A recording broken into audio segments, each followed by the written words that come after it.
আন্তর্জাতিক মহাকাশ স্টেশনে আটকা পড়া দুই নভোচারীকে ফেরাতে রওনা দিল মাস্কের মহাকাশযান।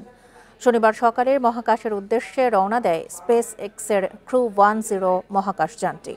সবকিছু ঠিক থাকলে বুধবার পৃথিবীতে ফিরে আসতে পারেন দুই নভোচারী সুনিতা উইলিয়ামসন ও বুচ উইলমোর। এই ঈদে জামা জুতো অ্যাক্সেসরিজের ডিসকাউন্ট।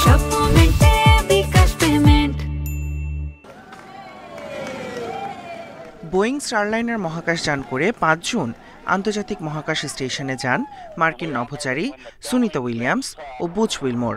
কথা ছিল ৮ দিনের মহাকাশ সফরের, কিন্তু মহাকাশযানটিতে যান্ত্রিক ত্রুটির কারণে নির্ধারিত সময়ে তাদের ফিরিয়ে আনা সম্ভব হয়নি।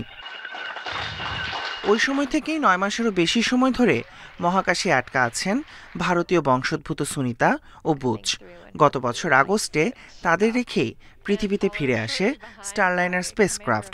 সে সময় জানানো হয় সুনিতা ও বুচকে পৃথিবীতে ফেরাতে অপেক্ষা করতে হবে আরও ৬ মাস।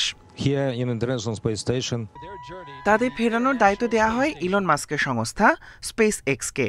সেই মতে শনিবার সকালে মহাকাশের উদ্দেশ্যে রওনা দিয়েছে স্পেস এক্সের ক্রিউ-10 মহাকাশযান। মহাকাশযানে পাড়ি দিয়েছেন আরও ৪ মহাকাশচারী। তাদের মধ্যে নাসা ছাড়াও জাপান ও রাশিয়ার প্রতিনিধি রয়েছেন। সবকিছু ঠিক থাকলে বুধবার পৃথিবীতে ফিরে আসতে পারেন দুই নভোচারী সুনিতা উইলিয়ামস ও Butch Wilmore. Tahmid Abrar, Independent news.